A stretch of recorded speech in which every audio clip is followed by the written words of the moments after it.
Plato described it over 2,000 years ago. The Gnostics built an entire cosmology around it. Jung spent his life mapping it. And yet right now, today, the majority of people walking this earth are still fully inside it, living out scripts they never wrote, chasing goals they never chose, reacting to a world they never stopped to question. They called it many things: the cave, the veil, the sleep, the consensus trance. We just call it Tuesday. Welcome to the Promethean Depths. I'm Solen. And I'm Zael. This is the show where we take the deepest ideas from philosophy, esoteric tradition, and ancient wisdom, and we ask the only question that actually matters. What do you do with it? How do you use it? Today, right now, in the world we're actually living in. Episode 1. Before you can apply any philosophy to your life, you have to first ask whether you're actually living your life at all, or someone else's version of it. So I want to start with Plato's allegory of the cave, because most people have heard of it, but almost nobody actually sits with what it's saying. The setup: prisoners chained in a cave since birth. They can't turn their heads. All they can see is the wall in front of them. Behind them, a fire. Between the fire and the prisoners, people walk carrying objects, and the shadows of those objects are cast on the wall. To the prisoners, those shadows are reality. That's all they've ever known. They name the shadows. They build a whole culture around predicting which shadow comes next. They become experts in shadow.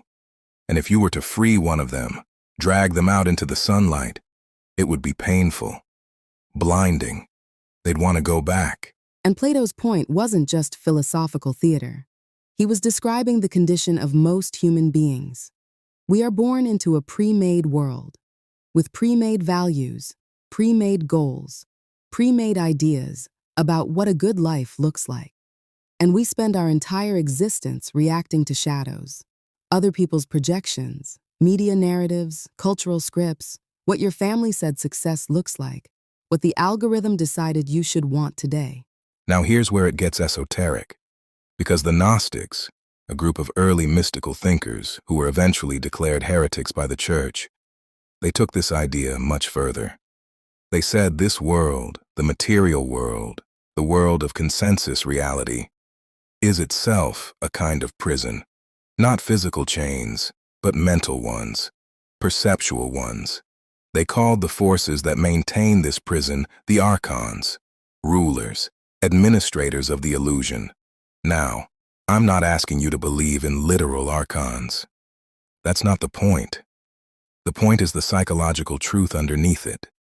There are forces, internal and external, that have a vested interest in keeping you asleep, keeping you reactive, keeping you consuming, comparing, conforming.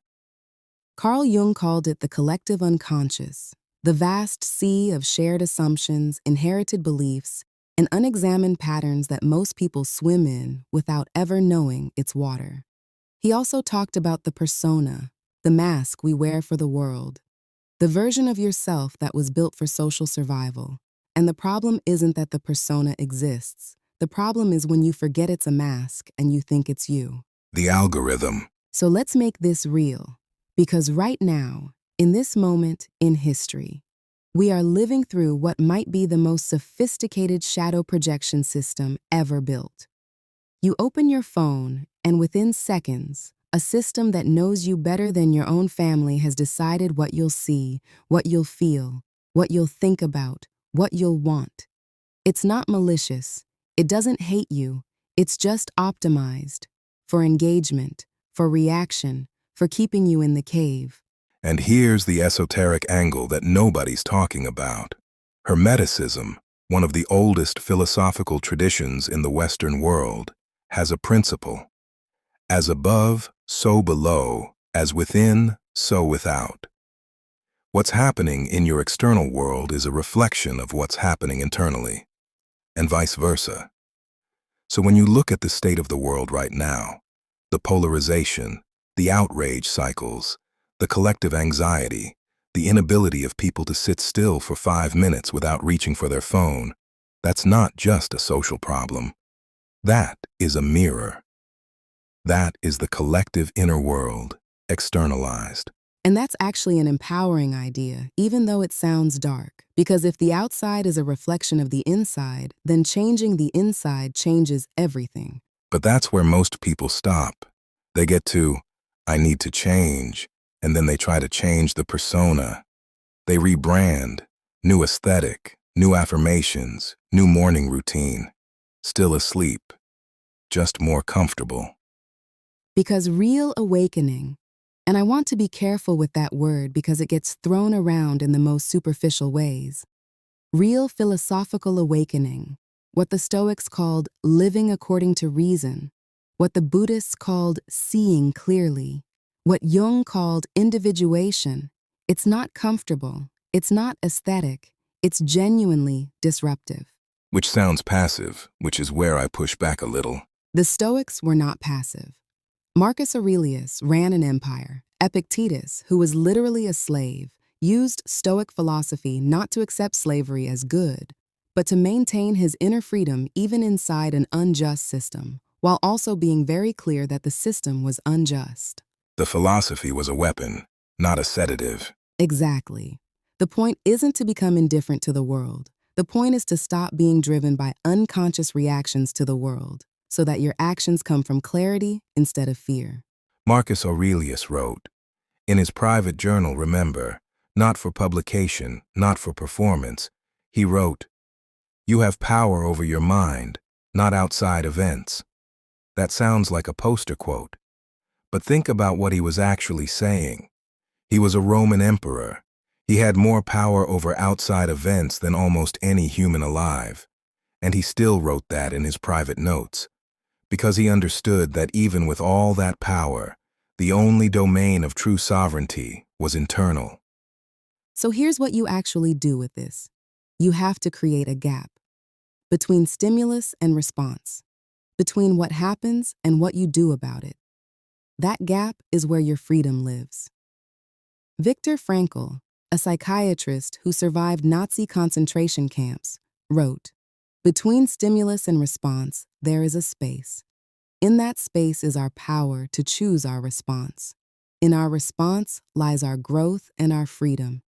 He wrote that after surviving the Holocaust. If the gap is accessible in those conditions, it's accessible anywhere.